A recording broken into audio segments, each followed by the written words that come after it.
Amen. Alam niyo, masarap purihin ang ating Panginoon. No, masarap purihin ang ating Diyos at tayo naniniwala sa araw na ito, patuloy nating itataas ang Panginoon. Ang ganda ng ating inawit. Itataas kita sa buhay ko, sa puso ko, itataas kita. Amen? Patuloy nating itinataas ang ating Panginoon. You know why? What is the reason?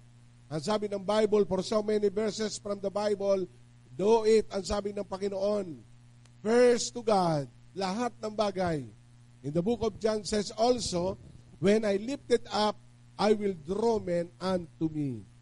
Kaya patuloy nating itataas ang dakilang Diyos, anuman ang ating nararanasan ngayon. Amen?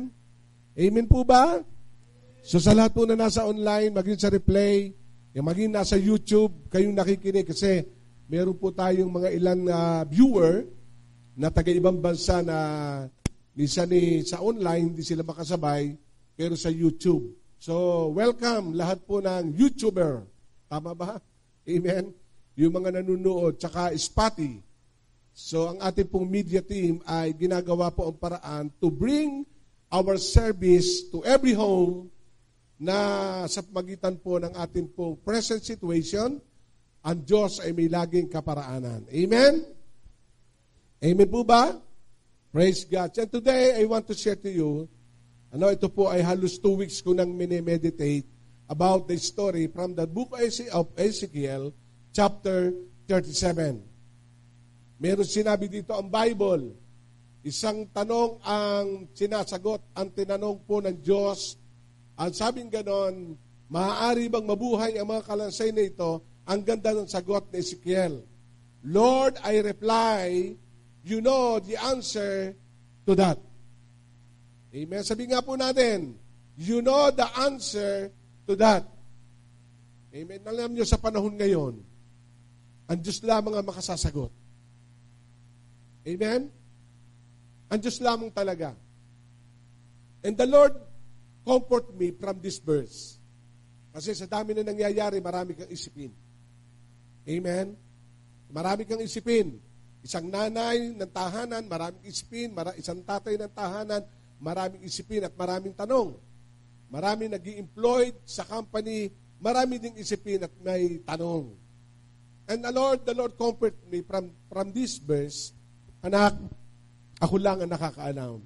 Kasi tinanong ng Diyos at ating pag-aaralan ito, yung pagtatanong ng Diyos kay Ezekiel at ano ang sagot ni Ezekiel. At ito ang ating pag-aaralan. Lord God, I reply, you know the answer to that. Sabi natin, all-knowing God. All-knowing God. Kaya wala tayong complete term o may isasagot. Dahil hindi mo nga alam eh. But, only God can answer that. Sabi mo, only God can answer that. Kasi hindi natin saklaw. Kaya sabi po na Isaiah 55 verse 9, His thought is higher than our thoughts, and His way is higher than our ways. Ang ibig sabihin ng Isaiah 55 verse 9, na mas mataas ang kaisipan ng Diyos at mas mataas sa kanyang kaparaanan. So what we need is to rely on God. What we need is to rely on God. Kasi hindi mo pwedeng mag-rely sa tao. Only God. Amen po ba? Only God. Kaya dito sa ating pag-aaralan, meron pong objective dito to bring the message to everyone that only God can answer. Amen? Sabihin mo sa tabi mo, hindi mo kayang sagutin. Only God. Amen? Hello? Amen po ba? Marami nagsasabi na, ba't ayaw mong magbabaksin? Only God. Yung iba. Pero walang discrimination. Sa nagpabaksin o hindi, okay lang. Dahil, una sa lahat, wala pang batas sa Pilipinas, we are mandatory. And another one, sometimes there is a medical reason. Amen. There is a medical reason why. Kaya inaalagaan mo. Na kung saan ay, siyempre, ay may kalusugan ka. Hindi ko sinasabi para sa lahat. I'm speaking from myself. Kasi may kwentuhan minsan na sabi nung kaibigan kong pastor, Ay, Bishop, nakakailang dose ka na? Ako, 1 dose, sabi niya. Ay, ako, 2 dose na, kompleto na. Ay, yung pala, ikaw, 1 dose, 2 dose. Ako, everyday dose. Araw-araw akong natuturok. Amen po ba? Kaya, praise God, ay nakadepende pa rin sa conviction ko at sa doktor. Kasi ang doktor ko nagsabi ay under medication ka sa kidney. Kaya kung may pipilit ka, kumuha ka ng abogado. Na anumang mangyari sa akin, pag ako itinurok, pananagutan niyo ako. Amen. Pero only God can know. Ang Diyos pa rin ang nakakaalam.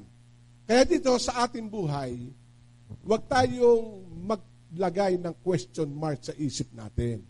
Kasi hindi mo kayang sagutin. Amen? May kanya-kanya. May kanya-kanya tayong desisyon, may kanya-kanyang kalooban, pero isang bagay, ano ang kalooban ng Diyos? Today, tingnan na po natin. No?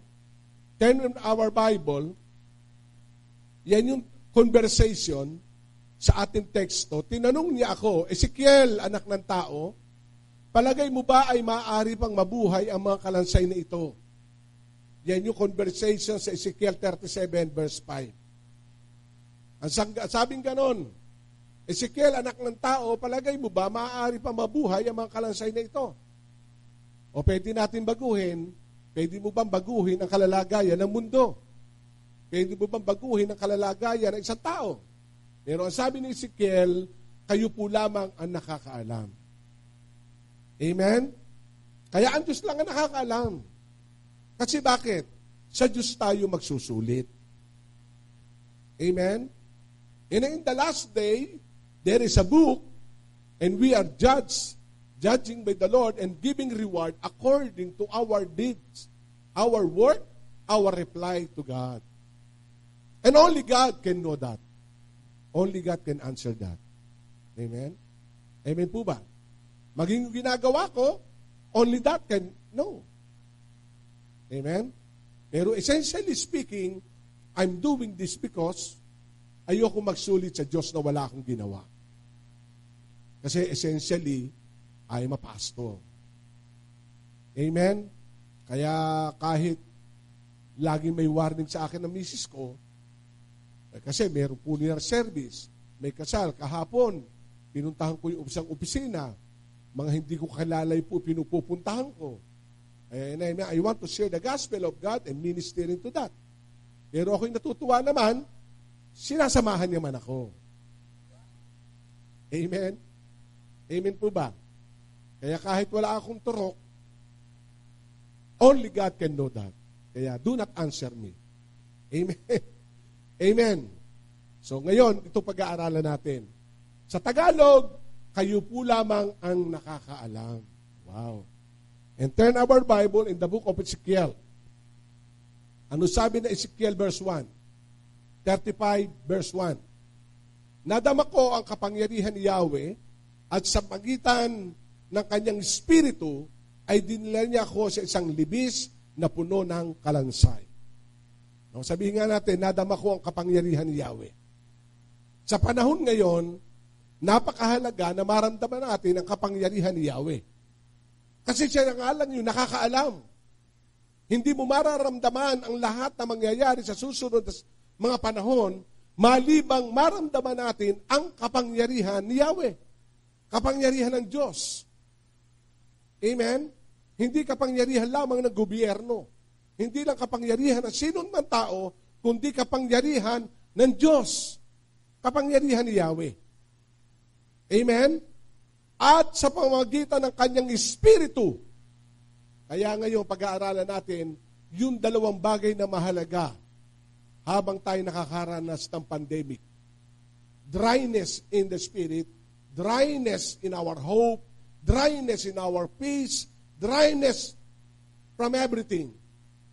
Kaya verse 1 speak about, nadama ko ang kapangyarihan ni Yahweh. O tanong ko sa iyo, naramdaman mo ba ngayon ang kapangyarihan ng Diyos? Amen?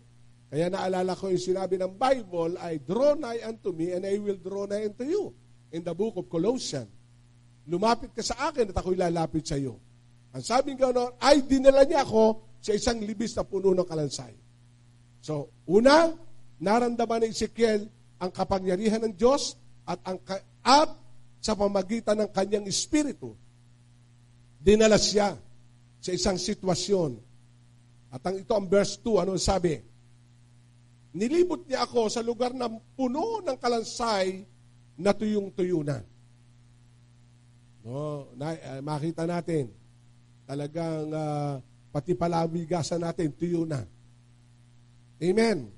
Kahit ulam, tuyo na rin. Amen ba? Kaya dito, ang sabi dito, verse 3, tinanong niya ako, Ezekiel, anak ng tao, palagay mo ba ay maaari pang mabuhay ang mga kalansay na ito? Kasi dinala nga siya doon sa isang sitwasyon.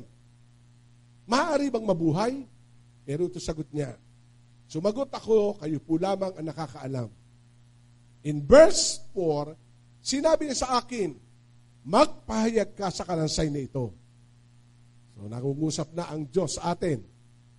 Sa Diyos, walang imposible. Amen? Meron lang tayong dalawang importanteng bagay na gagawin habang naranasan natin ang animoy drying spirit na ginagawa ng kaaway. Even the economy itself, our president, in his address for the nation, ano bang tawag doon? SONA. Even the finance ng ating Pilipinas, may utang na, very dry na. Even small and big-time businessmen, nakakaroon ng tinatawag na dryness. Ang tanong, may pag-asa pa ba ito? Amen? Ang tanong, may pag-asa ba ito? O ano sagot ni Ezekiel? Kayo lamang ang nakakaalam. Amen? Amen po ba? Kayo lamang ang nakakaalam. Kaya sabi dito, magpahayag ka sa mga kalansay na ito, sabihin mo, mga tuyong kalansay, dinggin ninyo ang salita ni Yahweh. Kaya sa panahon ngayon, napaka-importante ang salita ng Diyos sa ating buhay. And this is the day to hear the very message of God. Kahit magtago tayo sa kwarto, kahit anong mangyari, God is alive. Eh sabi nga may pag-asa pa ba? Magsalita ka. Kaya sa magitan nito, makikita natin, the unlimited power of God is always present when we declare the Word of God habang ating sinasalita ang salita ng Diyos. Ako katulad na pinuntahan namin nung, anong oras ba yun? Hapon, ano? Nasa kotse pa lang kami, akit kami doon sa building, Lord, let your presence clothe us. Ayun. Nakapag-minister tayo, and praise God, inalo ko ng Bible study. Oh, praise. Winning. Amen? Amen. Kasi very dry sila eh. May dahilan. Amen. Pag may dry skin tayo, pinapahiran natin ng lotion. Amen. Amen po ba? Kaya sabi dito ni God kay Ezekiel, anumang nararanasan natin dryness, anumang nararanasan natin sa ating buhay, only God can know.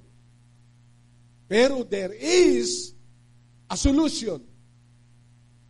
For the dryness spirit we experience economically, physically, job, opportunities, by declaring the word of Yahweh. By declaring the word of God. Amen. By declaring the word of God. In verse 5, ito ang ipinasasabi niya, bibigyan ko kayo ng hininga at kayo'y mabubuhay. Amen? Sabihin nga natin, hininga ng Diyos. Ngayon, yung hangin napakamahal. May group chat kami, Ang dami naghahanap ng oxygen. No?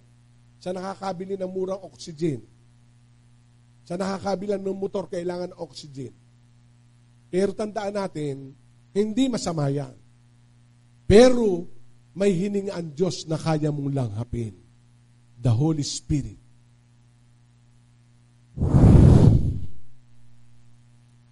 When God created the human being, Adam and Eve, from the soil o lupa, inanyuan niya ito at walang buhay.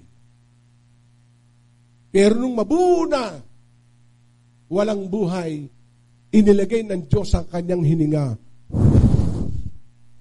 Biglang naging buhay na kaluluwa.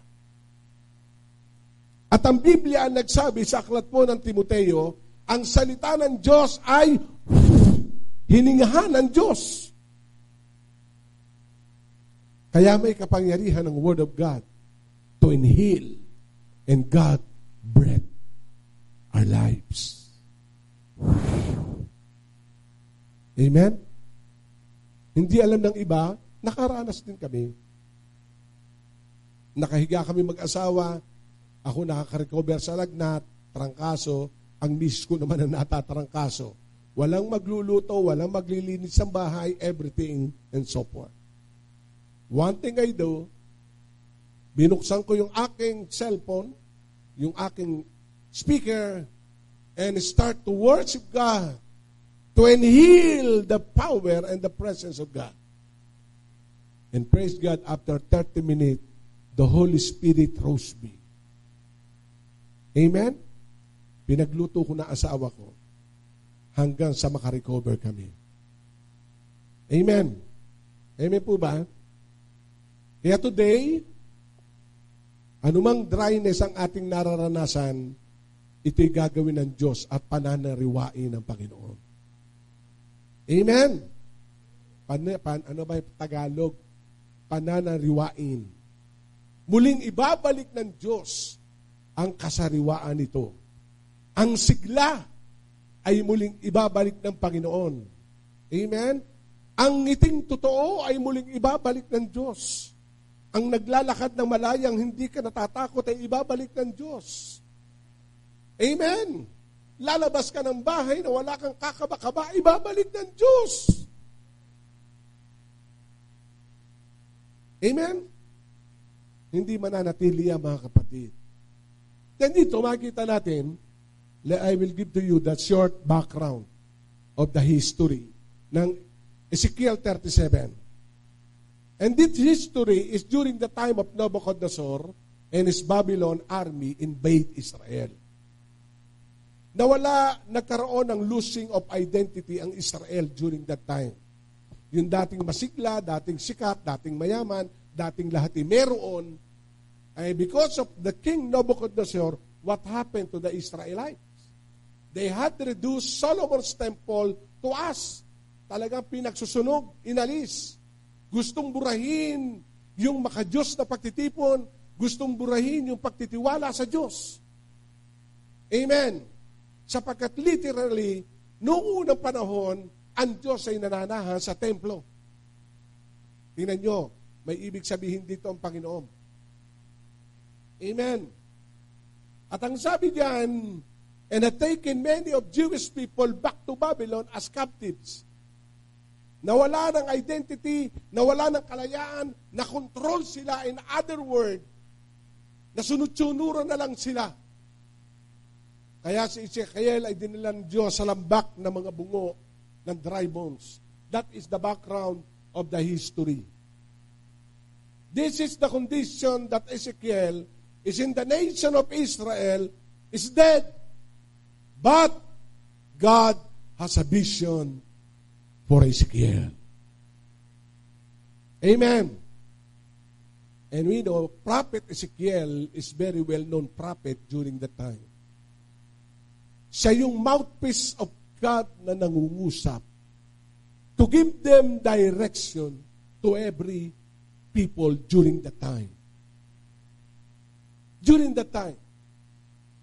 Kasi nga may naghari na wala ng identidad, ang pinalaya ng Diyos mula po sa dagat na pula, na hindi pinabayaan ng Diyos, biglang nasadlak mo muli sa pagkaalipin. Captives, Babylon, under the Babylon as captives. Sumusunod na lang sila sa pinag-uutos ni Nebuchadnezzar. Kaya kung ano sinabi ni Nebuchadnezzar, susunod sila. Walang magagawa. Pero there is a word from God revealing His direction to the prophet of God, who bring the very solution. Kaya sa ating nararanasan ngayon, we are invaded by Nebuchadnezzar's spirit. I'm not talking to our president. I'm not talking about what's happening to the rulers of our nation. I'm talking to the spirit behind this. Na only God can answer that. Amen? May nagsasabi kay Bill Gates, huwag nating isisi kung kani-kanino. Hindi natin nga alam eh. Pero, ano ang dapat nating gawin kahit nararanasan ito? And let us go to our main. Kaya merong question sa verse 3. Ang sabi, can these bones live? How will you answer the question when you look in your situation? And all you see is a valley of dead, of dry bones, you don't see much hope to you. Amen? Para ba kung titingnan mo sitwasyon, naku, walang pag-asa, naku, tuyot na. Alam nyo, gusto ko na i-shortcut, alam nyo, sa katapos-katapusan nito, nung mabuo po ang makalansay, bus of army. Kaya tayo naniniwala, anumang nararanasan, pag tayo muling sumigla, pag muling nanumbalik ang kalayaan at kalakasan natin, hindi ka na basta-basta. You are not just. Amen. Amen. Bus of army, running to the march to fight. Amen. Okay, let us, only God can know that and answer that. And let us proceed. It's hard to imagine that though death by dry bones saving life. And that is true. It's hard to imagine your situation ever getting better. When you see the situation as the vision carrier is Ezekiel. Kung ikaw titingin, hindi pala sinabi dito kung may amoy ito, wala dry. Kaya sabi dito, start to imagine life beyond our present circumstances. Kaya ang tanong ng Diyos, can these bones live? And I don't see how. Yes, they do. It will be help to you, the Lord. May nagsasabi hanggang 2023. Kaya kung kayo makikinig sa bali-balita, maguguluhan ka. Kaya nung ibinigay sa akin to ng Panginoon, only God can answer that. Kaya wag mo sasagutin. Wag mong isipin. Ay, may narinig ba naman ako na ang mga virus daw ay Delta, Lambda, Gamma. Ang huling-huling virus daw na ilalabas, 2023, letter Z, zombie. Ano ba yan? O, di ba? Hindi natin. Kaya, no. Wag mong tatanggapin yan, wag mong iisipin yan. Only God can answer that. Right? Amen. Only God can answer that. Sa sitwasyon. Pero isang bagay, ang sabi dito, can these bones live? I don't see how. If they do, it will be up to you. It's up to you. Nasa iyo. Amen?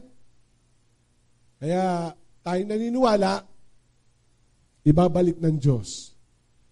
Sabi mo sa tabi mo, panunumbalikin ng Diyos ang lakas mo. Yung dating meron ka, panunumbalikin ng Panginoon. Yung dating kalayaan mo, yung dating pagsigaw mo, muling ibabalik ng Diyos yung dating paghayo mo at pagkatok sa bawat pintuan. na ikay humahayo, panunumbalikin ng Panginoon yun. Why? Only God can answer that. Amen. So Big Brother Morrissey dumaan dito, sabi ko, sabi ni Mama Susan, ikaw na opening prayer. Kasi 3 linggo din niya nagpahinga. Nawalan ng lakas, tinarangkaso. Nahawahan ko yata. Siguro kung may makakita sa amin, COVID! So ang ginawa nung asawa, pinakaon sa bahay, nakahiga. Kasi may ginagawa sa bahay. Pero after a weeks, ayan, bumalik uli. Mas malakas kaysa dati. Kaya sabi niya, Pastor, dadaan ako dyan dahil pupuntahan ko ang Magdalena. Kasi siya po ang ating church planting sa Magdalena at Victoria.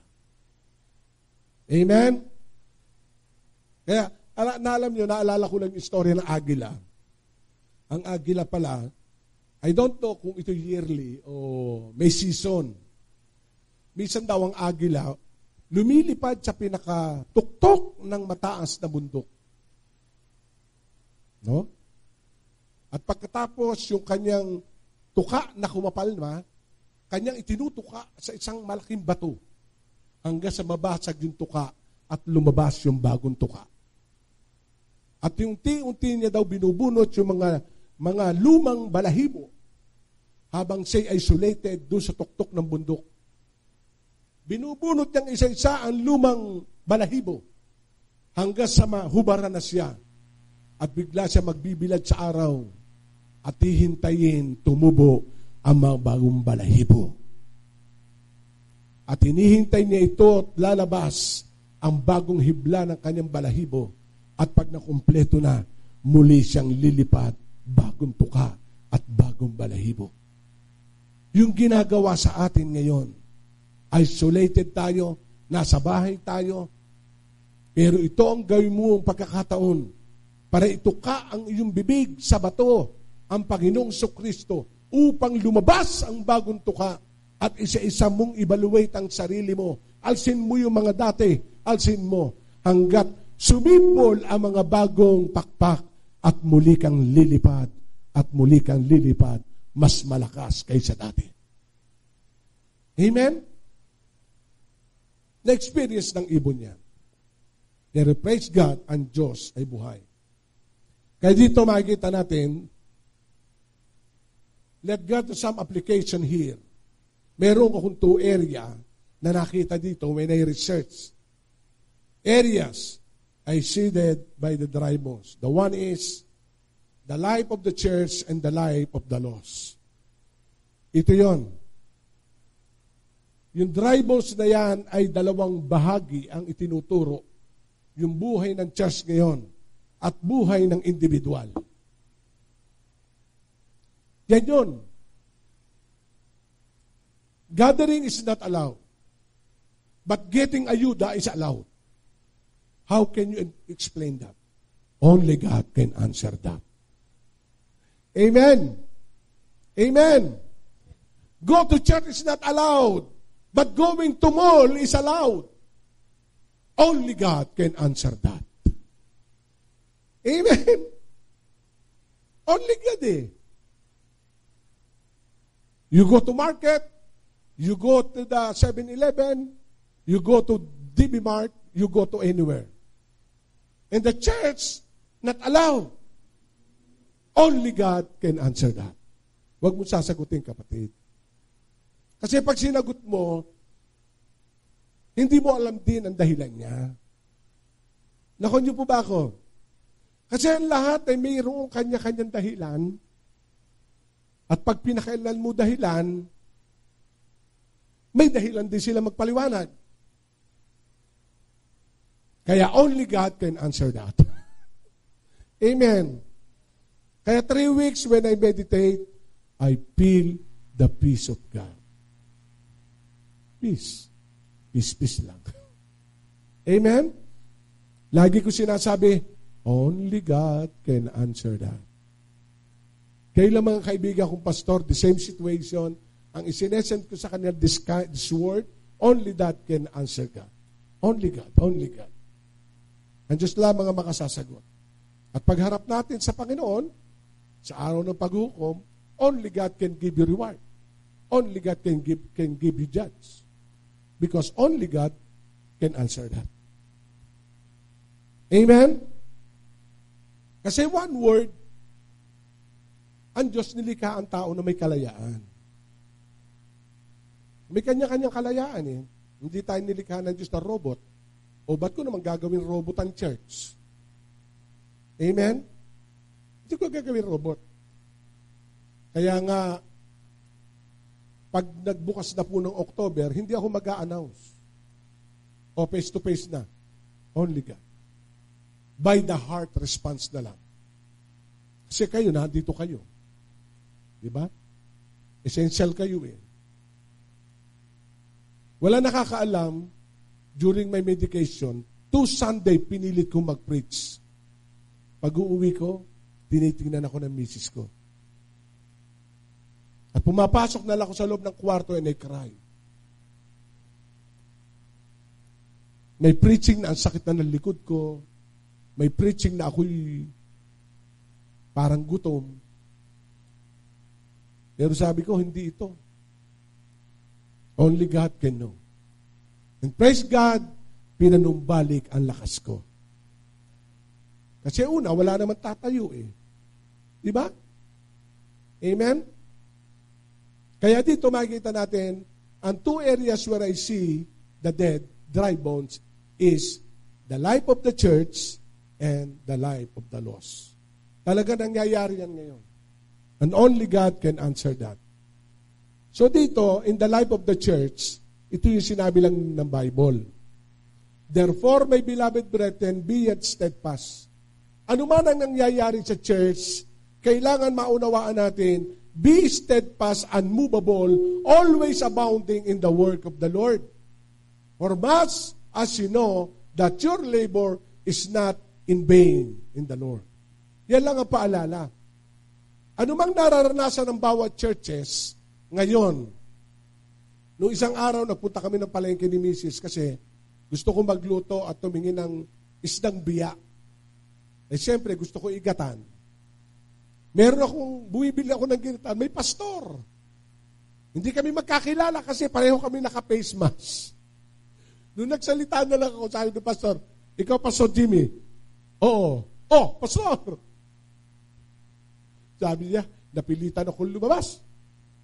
Eh sabi sa akin, may face-to-face ba kayo? Meron, kaso ilan lang.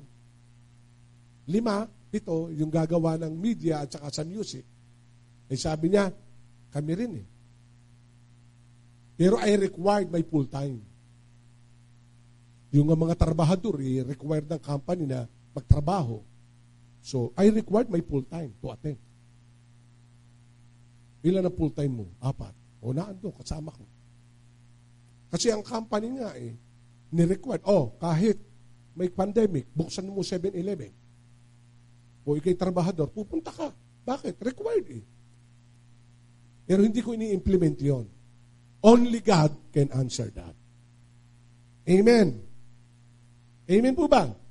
Only God can answer that. Kaya, what happening today, the church experiencing this kind of dryness. Ang sabi dito, sa 1 Corinthians 15:58, therefore, my beloved brethren, be ye steadfast, unmovable, always abounding in the work of the Lord. Huwag nating pababayaan yung ating work for the Lord. Kahit ano nangyayari sa church. Amen? Amen po ba? Kasi yan po yung nangyayari na kailangan natin maging obserbahan. Si Pablo nagsabi, at makikita natin always, sabi nga natin, always abounding. Pag sinabing always, season or out of season, you need to do the work of the Lord.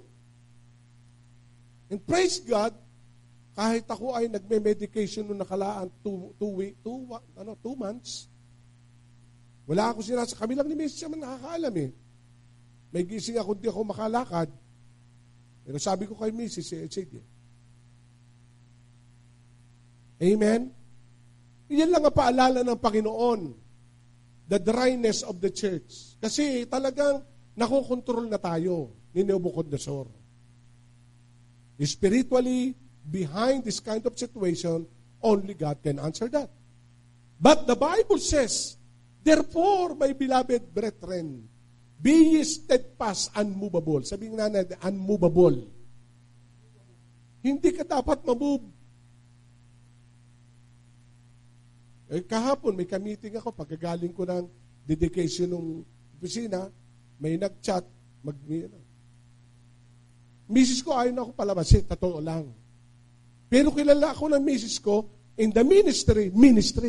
Iba ang ministry, iba ang ministry. Right?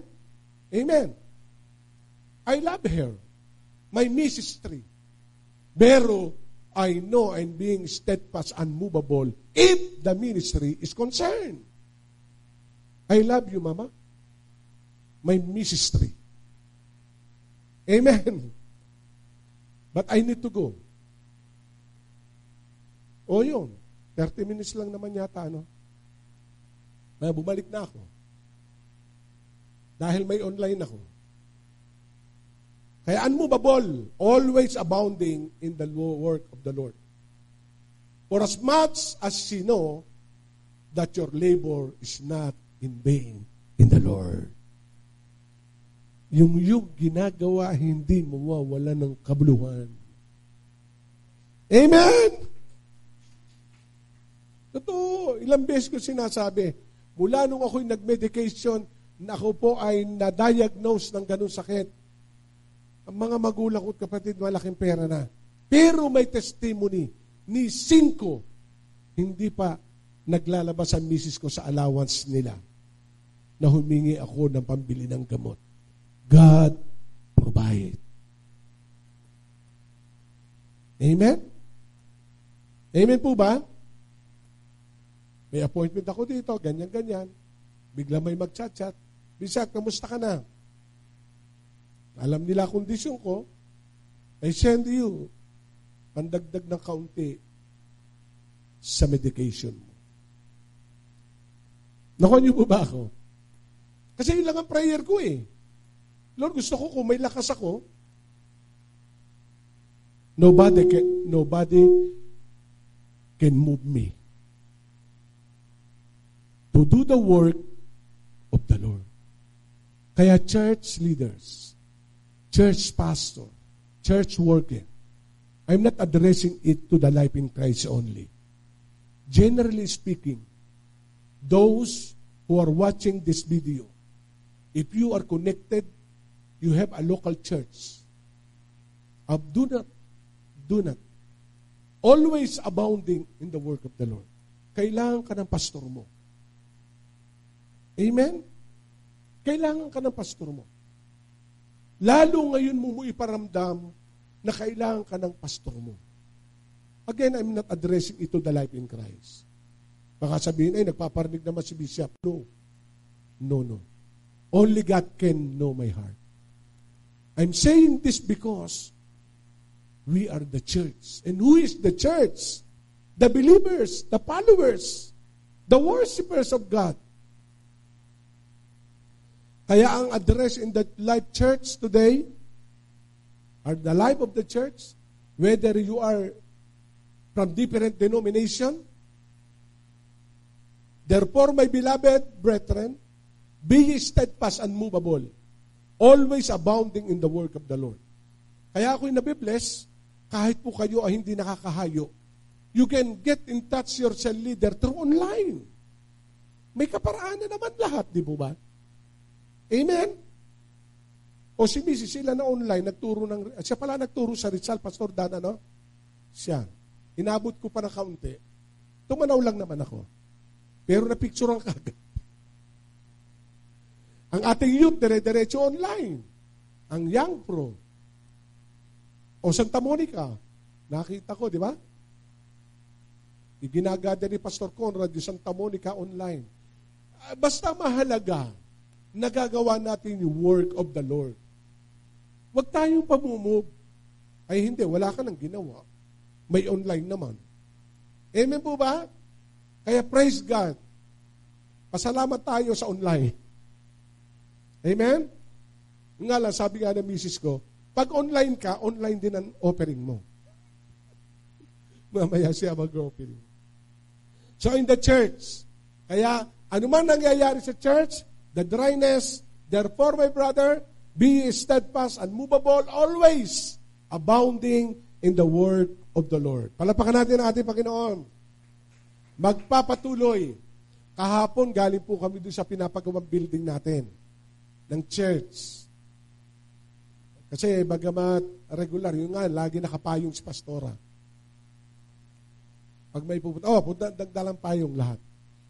So praise God, tapos na po yung Poso Negro, yung waste, ano tawag doon? Poso Negro nga, no? Then lalagyan na napalatadahan na, then lalagyan na lang ng mga PVC, galing papunta CR ng babae, papunta CR ng lalaki. Kaya let us pray. Continuous pa rin ang construction. Amen? Okay. Tingnan natin yung mga buto. Sabihin nga natin, bones. So makikita natin dito, yung dalawang importanteng buto na kailangan natin. Una, the leaders is the backbone. Sabihin natin, backbone. Ano ba ang backbone? Ayan. Amen? Backbone. Ewan ko lang, sabi po ng isang doktor, ang mga pakiramdam daw natin na andito sa spinal cord. Pag meron na-touch daw dito sa ating backbone, spinal cord, maapektuhan ang ating buong katawan. No? Kaya, ang backbone ng church ay leaders. Kailangan maunawaan natin tayo backbone. Sabihin nga natin, backbone. Sa mga nakikinig kay leader, the leader is the backbone of the church. That is my point number 1. Backbone ka. Pag nawala ang backbone, paano? Halimbawa, may diferensya ang bone mo sa likod. Laylay ka. Amen? Amen. Wala eh. Pero praise God, ang life in Christ, nakatayo pa rin. Naka-cheer up pa rin. Bakit? May backbone. Amen? The leaders is the backbone. Who has a conviction, know that they are, and stand on them. Sabihin natin, he has conviction. Kaya ang leader, ang backbones, nung as a dry bones, isa doon sa dry bones ay backbone. Kaya nung binuhay, tumayo. Amen? Kung inyong babasahin Ezekiel 37, nung nagpahayag si Ezekiel, nagtayuan, nagkabit-kabit, nakakalat yun. Kumunik ang paa sa paa, kumunik sa tadyang, kumunik sa hips, kumunik hanggang sa babuo. Kasi pag disconnected, mahirap tumayo ang bungo o ang buto. Kaya mahalaga essentially ang backbone as a leader. As your bishop, yes, ito'y ginagawa ko sa Diyos, hindi sa tao. Kaya we are ready. Si Yuri marunong mag-gitara at mag-organ. Pero hindi naman dumating sa ganun. Na kung talagang walang pupunta sa church, si Mrs. ko magpapakanta, si Yuri mag-organ, ako magpipreach. O, di ba? Amen. Amen po ba? May paraan eh. Pero praise God, merong mga backbone na handang sumuporta. At kayo yun. Amen? You do your job, praying for me. You do your part, giving your support. Nung isang araw, galing ako kay Escudero, plano ko dapat na wag muna magbayad ng isang buwan eh. I praise God, nung Sunday, nung nakaraang ilang Sunday, may nag-tithes. Inipon niya. O di nakabayad tayo. Backbone. Amen? Pero handa na akong ilagay yung mukha ko sa kanya eh. Saya, wala kami service. Wala mo ng bayad. Nakuha niyo po ba? Pero dahil may backbone ang church, tumatayo, nag-cheer up. Kaya, saan man tayo naka-involved, sa anuman church, I'm speaking about the church. saan ka man church nadalo, remember this, part of the bones is backbones. And the backbones is the leader. The way of service is conviction. Know what they are and stand on them. Conviction. Only God can answer. The Christian with backbone won't live his life to please the world. Won't live her life to blend in the world. Can these bones live? Yes. They do live as a testimony of the grace of God. Kaya lahat ay may pag-asa, lahat tayo ay makapaglilingkod. Another bones. Knee bones. Sabihin natin, knee bones. Una, backbones. Maraming kabo-bones yan eh. Dalawa lang ang kinuha ko. Amen. Ano ang knee bones? Ang knee bones ay who realize that the victory in the Christian life comes only through life of prayer. Kaya yung mga nananalangin. Kaya kung hindi tayo nakakapunta sa church, just pray for me. Kung hindi tayo nakakasupport as backbone, meron pa namang buto na knee bones, pray for us. Pray for us. Kasi kami frontliner. Frontliner. O mamaya, after this, pupunta ako ng dedication ng bata. Hindi mo na pwedeng i-delegate. Amen? Pwede mo i-delegate din. Pero 2 months before, sinabi sa akin, usod-usod lang. Pero ang mahalaga dito, merong mga knee bones na nagpipray. Amen? Kaya kung leader ka na hindi ka backbones, ako'y naniniwala, lahat tayo magiging knee bones. Magiging tuhod tayo. Pray for me. Pray for the church. Pray for leaders.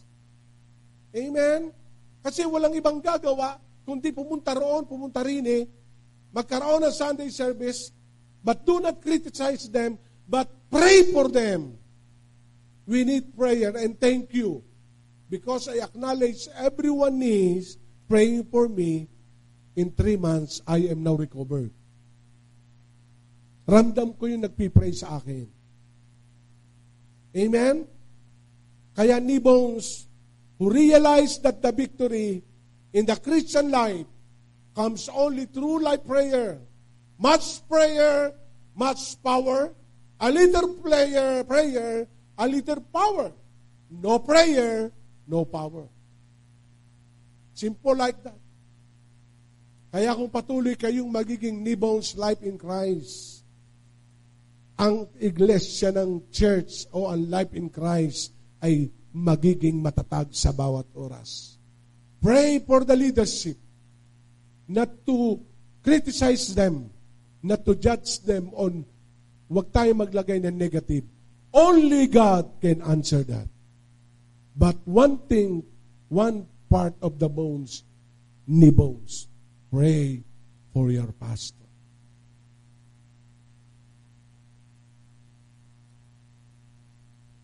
Ilang pastor po kaibigan ko namatay na. Totoo po yun. 2 taga Cavite, isang Mindanao, isang Metro Manila. Yung isa'y nakachat ko pa. Ang sabing ganoon, Pastor, please pray for me. Umiikot kami, naghahanap ng ospital. Pero mamaya-maya, hindi na siya sumagot. Wala palang ospital na tumanggap. Namatay na sa van. Amen.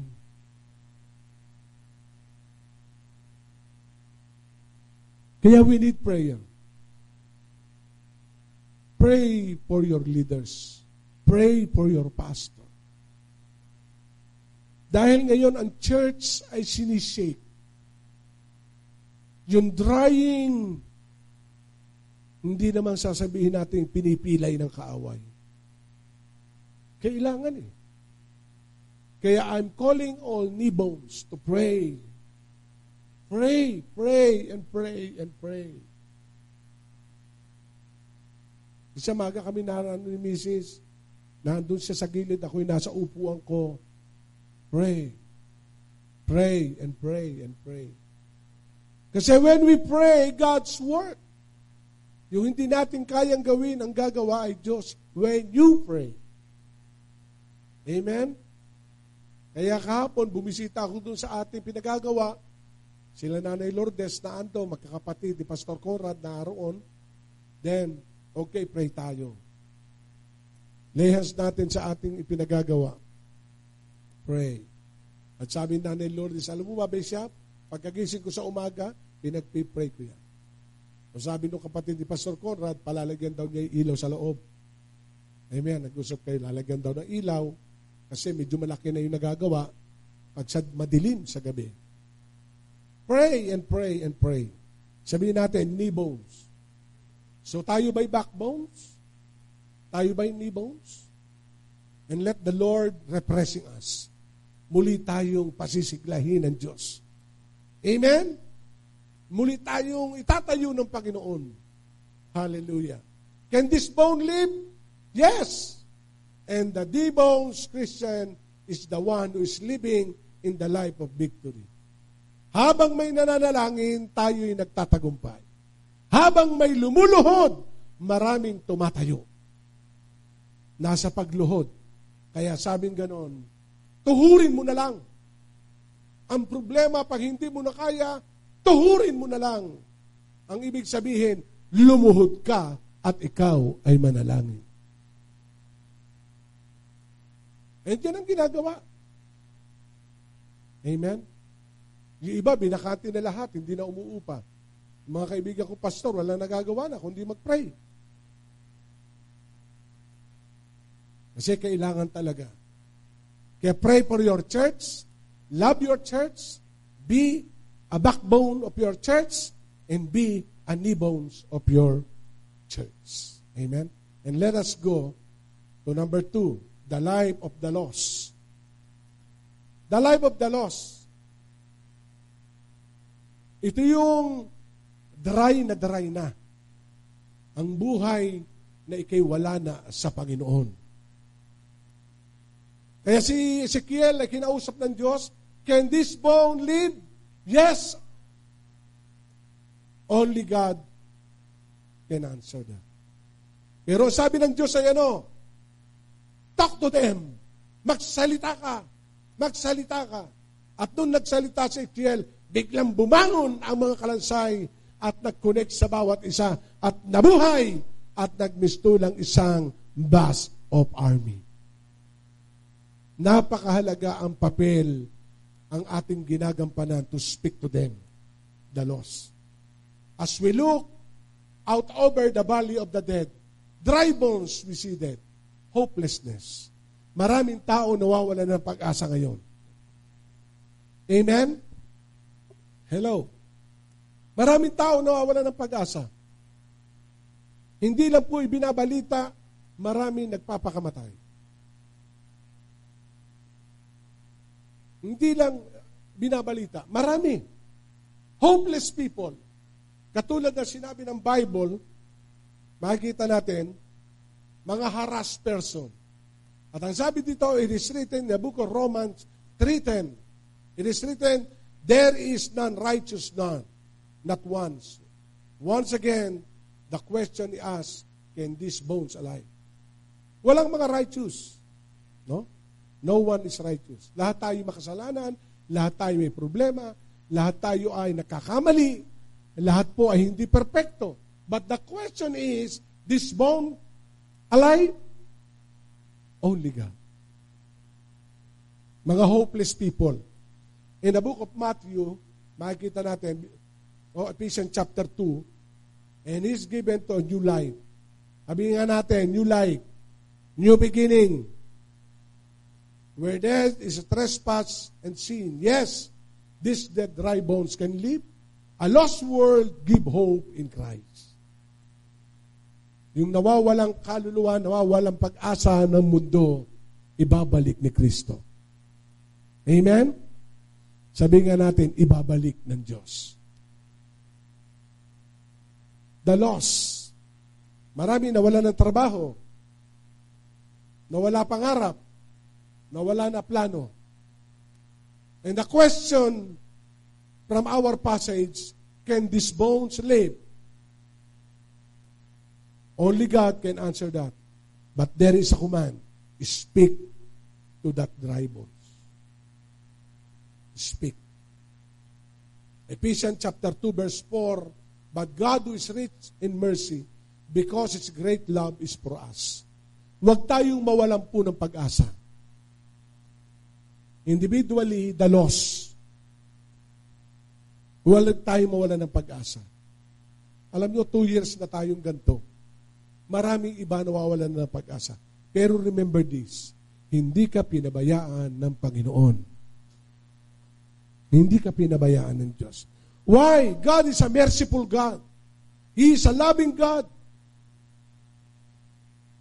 Kaya may kantang, I was lost, but now I found. Amen? Amen po ba? Dati tayong nawawala, tayo'y natagpuan ng Panginoon. And the Lord give us new life. Because of His great love for us. Even when we are dead because of our offenses. Made us alive. Sabi nga natin, made us alive together with the Messiah. By the grace you have been saved. Dahil sa habag, tayo ay naligtas. And that is the right application of grace. Dahil sa habag. Amen? Kasi hindi nga tayo perfecto. Pero habag ng Diyos ang iniaabot sa atin.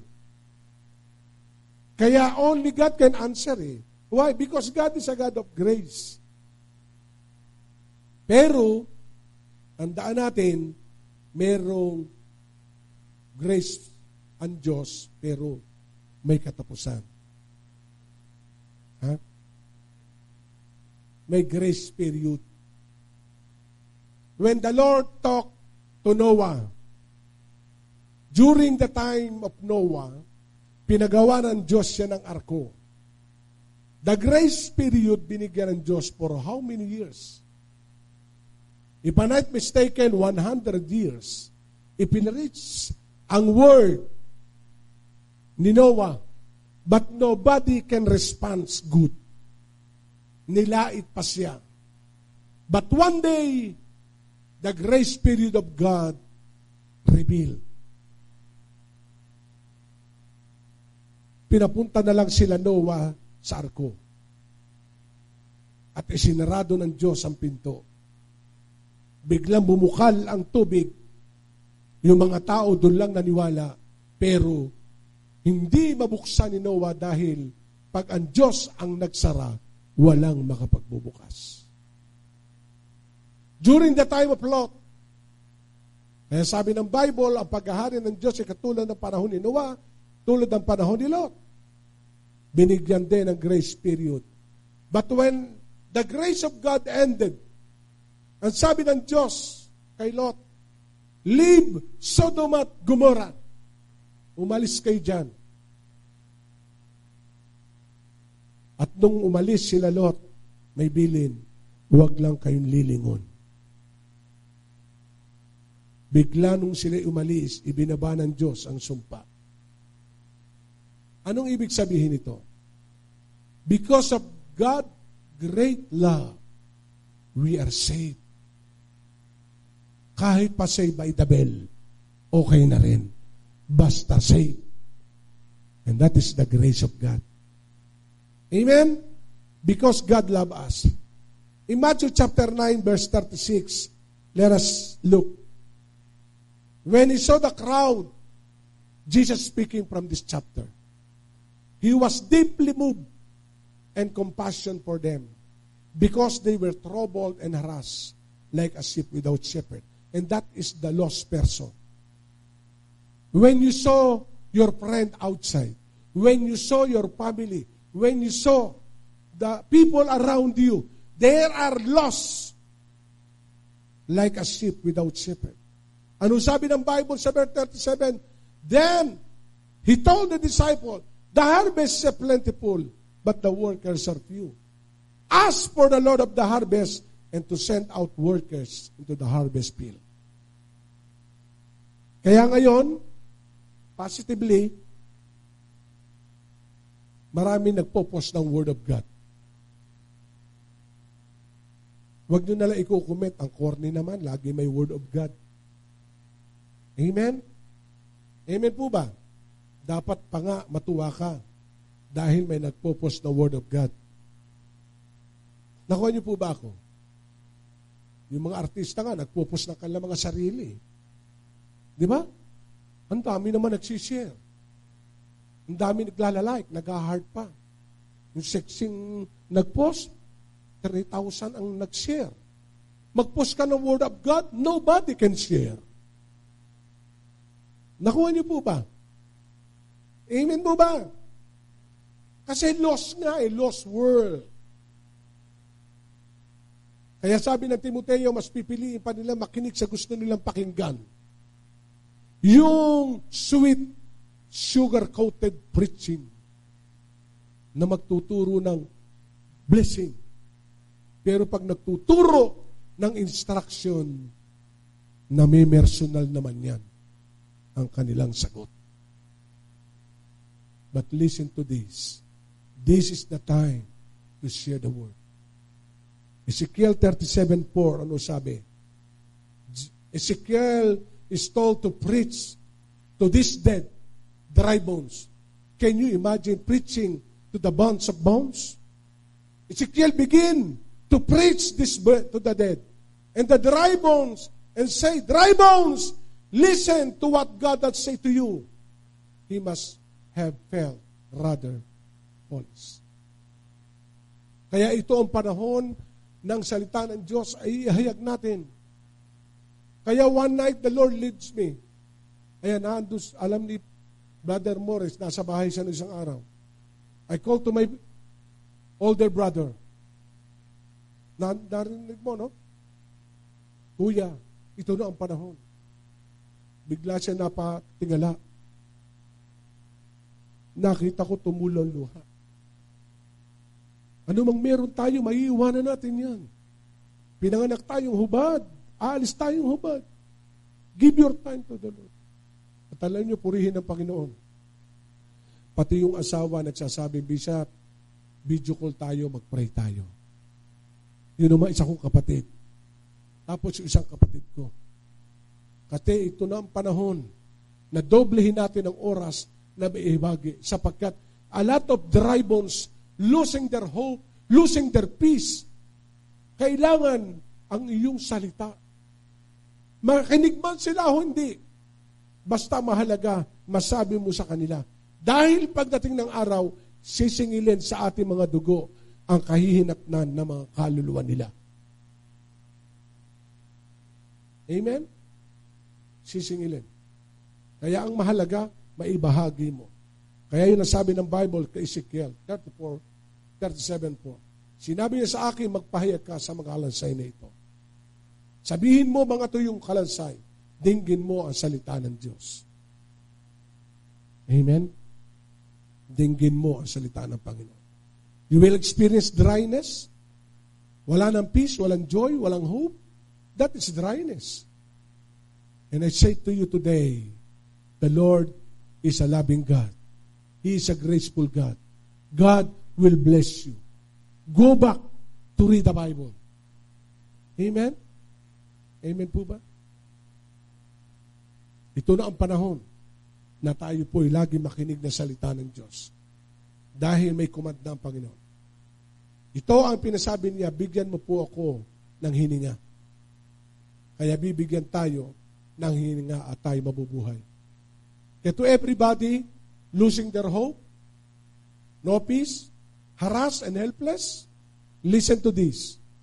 Bubuhayin ka ng Panginoon, bibigyan ka ng hininga, panunumbalikin ng Diyos ang lakas mo. God loves you. Ang Diyos ang aabot sa pangailangan mo. Magugulat ka na lang. The blessing of the Lord not come from anybody. The blessing of the Lord is not come from the east or west. The blessing of the Lord comes from God. Siya lamang ang nagbibigay ng pagpapala. Amen. Siya na lang. Hallelujah. Ezekiel continued to speak out of those bones. Wala siyang tigil sa verse 4. Ano sabi? Magpahayag ka. In verse 5, bibigyan kayo ng hininga. In verse 6, lalagyan ko kayo ng litid at laman. Babalutin ng balat. Bibigyan ko kayo ng hininga at kayo mabubuhay. Sa gayon, makikilala ninyo na ako si Yahweh. Kaya when the Lord give to me this kind of meditation, I cry out to the Lord, Lord, ito ang gagawin mo sa aming bansang Pilipinas. Amen? Ito ang gagawin mo sa bawat buhay ng bawat isa. Amen? Kaya today, as I close, nais ko pong panumbalikin ito. Tayo po'y tumayo. Nais kong ibigkasin natin to sa ating buhay. Ezekiel, continue to speak to all these bones. Nais kong salitain ito sa inyo ngayon. I am not a prophet, but I am your pastor. The mouthpiece of the Lord today in this very special situation. Then if you are watching, hindi kita kilala, pero ang salitang ito yung sinasalita ko sa iyo ngayon. Amen. Tayo po'y tumayo. Ang sabi ng verse 4, Ezekiel 37, ilagay natin ang ating kamay sa ating dibdib as I declare the Lord today from this chapter. Sinabi niya sa akin, magpahayag ka sa mga kalansay na ito. I'm not speaking that we are all kalansay. Dryness, I'm speaking. Financially, materially, maraming klase. Wala kang pag-asa na, wala kang peace of mind, everything under the earth that you feel dry. Today, I speak to you. Ito ang sinasabi niya, bibigyan ko kayo ng hininga at kayo'y mabubuhay. Lalagyan ko kayo ng litid at laman at babalutin ng balat. Bibigyan ko kayo ng hininga at kayo'y mabubuhay. Sa gayo'y makikilala ninyo na ako si Yahweh. Nagpahayag nga ako tulad ng utos sa akin nang ako'y nagsasalita, nagkaroon ng malakas na ugong na bumubuo ang mga kalansay. Nakita kong sila'y nagkaroon ng litid at laman. Nabalot sila ng balat, ngunit hindi pa humihinga. Then sabi ng Bible, the Lord will bless them and speak to them. Nagbigay sila. In verse 7 and 8, the bones came together.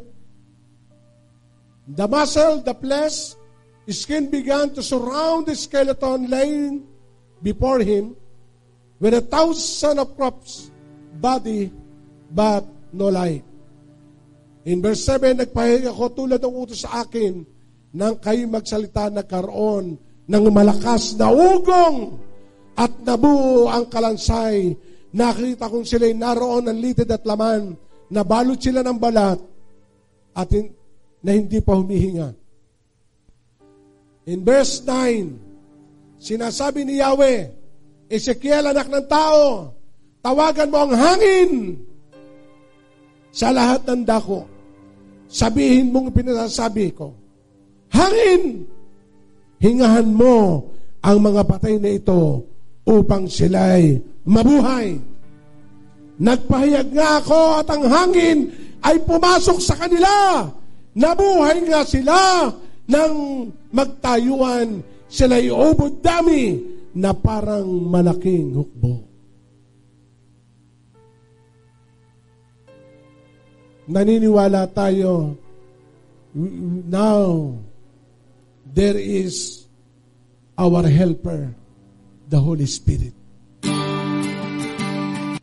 Siya yung nagbigay ng hininga. God releasing His power. And wherever we are, listen to this. As you raise your hand, let us worship Him. Yes, Lord.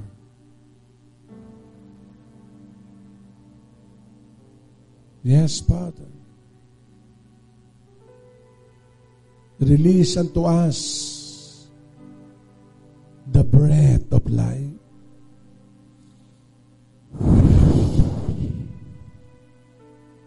Lord, we receive it. You are great. Shall we sing the song, Jesus, we enthrone you? We proclaim you are King.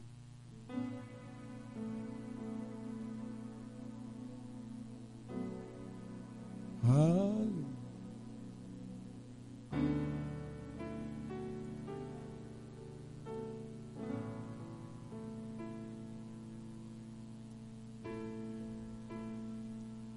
Jesus, we enthrone you. We proclaim you are King. Standing here in the midst of us, we raise you up with our praise. Jesus, we enthrone you. We proclaim you are King. Standing here in the midst of us, we raise you up with our praise. And as we worship in your throne, and as we worship in your throne, and as we worship in your throne, come Lord Jesus and take your place. Lord, take your place. Take your place. Take your place. Salamat, Panginoon. Give us the hunger for your word, for the indwelling of the Holy Spirit. In Jesus' name, amen.